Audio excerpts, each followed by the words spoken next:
आज हम लोग राजकीय मध्य विद्यालय चैता में धातु, अधातु और धातु का रासायनिक अभिक्रिया अम्ल के साथ क्या होता है उसके ऊपर प्रयोग कर रहे हैं।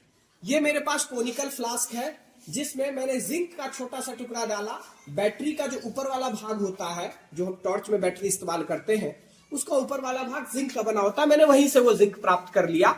साथ में जो नॉर्मल हमें मिल जाता है दुकानों में एसिड, वो एसिड है जो बहुत ही तनु एसिड होता है जिसमें ताकत बहुत कम होता है। उसके कारण यहां पर जब हम जिंक के साथ ये डाला है हमने क्या, तो जिंक के साथ हमने जब HCl डाला है तो अब ये अभिक्रिया हो रहा है और इस फ्लास्क को मैंने बंद कर दिया है एक कागज से।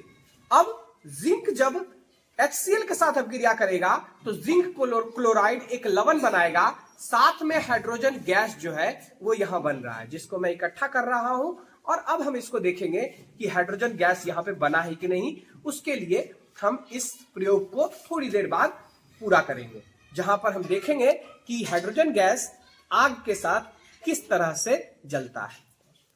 मेरे पास यहां पर मैग्नीशियम धातु का टुकड़ा है जिसको मैंने क्या किया है, बहुत अच्छी तरह से साफ करके चमका लिया है। और मैग्नीशियम भी धातु है जिसका अब हम अभिक्रिया करके देखेंगे अम्ल के साथ। इस मैग्नीशियम को मैंने अच्छी तरह से चमका लिया है जिससे कि इसके ऊपर मैग्नीशियम ऑक्साइड का जो लेयर बन जाता है वो मैग्नीशियम ऑक्साइड का लेयर हट जाए और उसके बाद हमारा जो प्रयोग है वो सही तरीके से हो। तो अब मैग्नीशियम के ऊपर के लेयर को हटा दिया है। अब हम इसको अम्ल से अभिक्रिया करा रहे हैं। अम्ल से अभिक्रिया कराने के लिए मैंने इस मैग्नीशियम को डाल दिया है एक टेस्ट ट्यूब में और अब इस टेस्ट ट्यूब को एक के अंदर मैं थोड़ा सा अम्ल डाल रहा हूं। जैसा कि मैंने आपको पहले ही बताया कि मेरा अम्ल जो है वो बहुत ही ताकतवर नहीं है, लेकिन फिर भी आप देख सकते हो। यहां पर देखिए, आप लोग देख पा रहे हैं, बहुत ज्यादा रोशनी आ रही है यहां से। दिखाओ इनको, ये देखिए, देख रहे हो बाबू, बहुत तेजी से अभिक्रिया हो रहा है यहाँ पे, क्योंकि मैंने मैग्नीशियम के ऊपर वाले भाग को क्या किया था। और यही नहीं, ये देखिए बहुत ज्यादा गर्म हो गया। छू के देखो, गर्म है, गर्म है ना, गर्म है ना, ये देखिए तो गर्म है ना।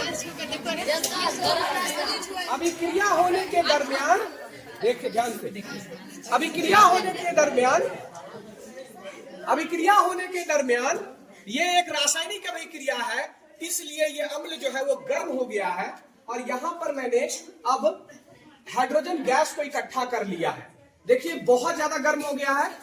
ये अभिक्रिया मेरा इतना तेजी से हुआ कि ये हाइड्रोजन गैस इसके अंदर जमा हो गया है, जिसको मैंने यहां पर, अब बाबू एक कागज का टुकड़ा देना, इसको मैं बंद कर देता हूं ताकि हमारा ये ना उड़े।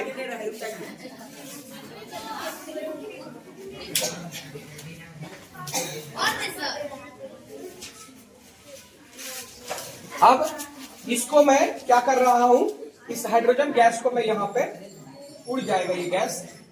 ये मैंने इसको क्या किया, स्टॉपर लगा के बंद कर दिया। अब मेरा इसके अंदर जो है, ये देखिए, इसके अंदर हमने हाइड्रोजन गैस को जमा कर लिया और ये बहुत गर्म हो गया है। देखो तो छुपे, गर्म हुआ है ना। हाँ, गर्म हुआ। और देखिए यहाँ से छोटा छोटा सा फ्यूम्स उठ रहा है। ये मैग्नीशियम जो है, मैग्नीशियम ने अभिक्रिया कर लिया अम्ल के साथ, मैग्नीशियम क्लोराइड बन गया।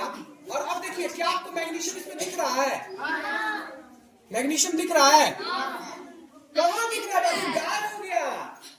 मैग्नीशियम ने अभिक्रिया कर लिया, गायब हो गया, मैग्नीशियम क्लोराइड बन गया और यहाँ हाइड्रोजन गैस जमा हो गया है ना। जादू हो गया। इसको इकट्ठा किया है, माचिस का जलाइए। अब माचिस को जलाने के बाद मैं हाइड्रोजन गैस का अभिक्रिया देखता हूं कैसे होता है। थोड़ा सा मैं दूर हट जा रहा हूं क्योंकि आप लोगों को मुझे सुरक्षित रखना है।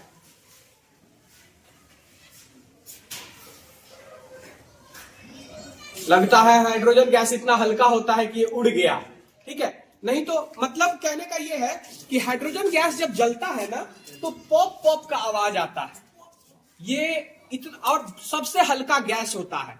वो मेरा गैस उड़ गया और देखिए यहाँ पे मैंने जो मैग्नीशियम का टुकड़ा डाला था वो आपको नहीं दिखेगा, गायब हो चुका है। क्यों? क्योंकि मैग्नीशियम ने HCl के साथ, मतलब हाइड्रोक्लोरिक अम्ल के साथ अभिक्रिया करके मैग्नीशियम क्लोराइड बना लिया और वो इसी के अंदर है हमारा। और हाइड्रोजन गैस जो बना वो क्या हुआ, उड़ गया। इसलिए यहां से मैग्नीशियम गायब हो चुका है। आपके सामने है सब कुछ। मैग्नीशियम से जब अभिक्रिया होता है तो हाइड्रोजन गैस बनता है। उसके लिए मैं दोबारा से इस अभिक्रिया को करा रहा हूं। मैग्नीशियम का छोटा सा टुकड़ा है जिसको मैंने साफ कर लिया है और अब मैं इसको एसिड में डाल रहा हूं और अब इस गैस को इकट्ठा कर रहे हैं। इस गैस को इकट्ठा कर रहे हैं और देखिए ये जो गैस निकल रहा है इसका आवाज सुनिएगा।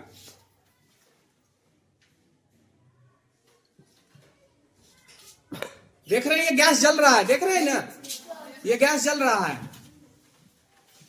देखिए, देख रहे हैं ये इसके इस ट्यूब के ऊपर देखिए गैस जल रहा है। ये ट्यूब के ऊपर देखिए गैस जल रहा है। ये हाइड्रोजन गैस है। अभी ये पट पट की साउंड के साइड जला था, ठीक है। ये ट्यूब के ऊपर जो है ये गैस जल रहा था। तो ये अभिक्रिया जो हो रहा है, इस अभिक्रिया से गैस जलता है। यहां पर अभी पट के साउंड के साथ जला था। अगर इसको कुछ देर के लिए हम इकट्ठा कर ले, हाथ जल गया मेरा, ठीक है, क्योंकि ये गर्म हो गया था और ये भी बहुत गर्म हो गया है, ठीक है। ये अभी पटपट के साउंड के साथ यहां से जब गैस निकला, शुरुआत में ही बहुत तेजी से ये रिएक्शन हुआ और जब ये शुरुआत में यहां से गैस निकला तो पट का आवाज आया था और वही पट का आवाज जो है दिखाता है कि मैग्नीशियम ने जब HCl से रिएक्ट किया तो हाइड्रोजन गैस बना, ठीक है। हमने 3 धातु आपको दिखा दिया। एक तो मैग्नीशियम, दूसरा एल्युमिनियम हमारे पास था लेकिन वो अच्छी तरह से नहीं कर रहा है तनु अम्ल के साथ। तीसरा मैंने आपको जिंक के साथ दिखाया, जिसको ये मैंने आपको दिखाया था अभी। अब मैं चांदी के साथ अभिक्रिया करके दिखा रहा हूं। देखिए, अगर सांद्र अम्ल रहता तो चांदी अभिक्रिया कर भी लेता, लेकिन ये तनु अम्ल है इसलिए चांदी इससे अभिक्रिया नहीं करेगा। ये अंगूठी मैंने इसमें डाला है इस अम्ल में। और अब इसके साथ ये है कि चांदी को जब इसमें डाल दिया तो कुछ कुछ बुलबुला जैसा उठ रहा है, लेकिन ये अभिक्रिया का बुलबुला नहीं है, क्योंकि चांदी बहुत आसानी से बहुत ही तनु अम्ल के साथ अभिक्रिया करता ही नहीं है। ये इसके अंदर जो गंदगी है वो गंदगी इसके अंदर घुल जाएगा और ये अंगूठी हमारा फ्री में साफ हो जाएगा। बस यही चीज है यहाँ पे, ठीक है। और सोना तो इससे भी कम अभिक्रियाशील होता है, इसलिए सोना को हम नोबल मेटल कहते हैं। किसी भी चीज से अभिक्रिया नहीं करता है, इसलिए चांदी और सोने का ही इस्तेमाल ज्यादातर आभूषण बनाने में होता है, क्योंकि जब हम उन चीजों को धारण करते हैं तो हमें किसी तरह का इन्फेक्शन होने का संभावना नहीं रहता है। हाँ, लेकिन किसी लोगों को चांदी और सोने से भी एलर्जी हो सकती है, लेकिन ज्यादातर लोगों को नहीं होता है। तो ये देख लीजिए, यहाँ पे भी अभिक्रिया नहीं हो रहा है।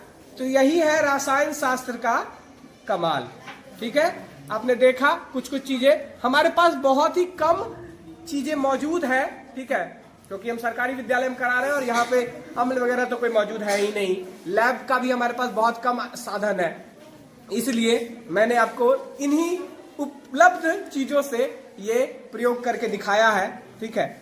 बाकी कुछ लोग कहेंगे कि इससे अच्छा प्रयोग किया जा सकता है, तो हाँ, अगर संसाधन हो तो इससे अच्छा प्रयोग कर सकते हैं हम, ठीक है। धन्यवाद।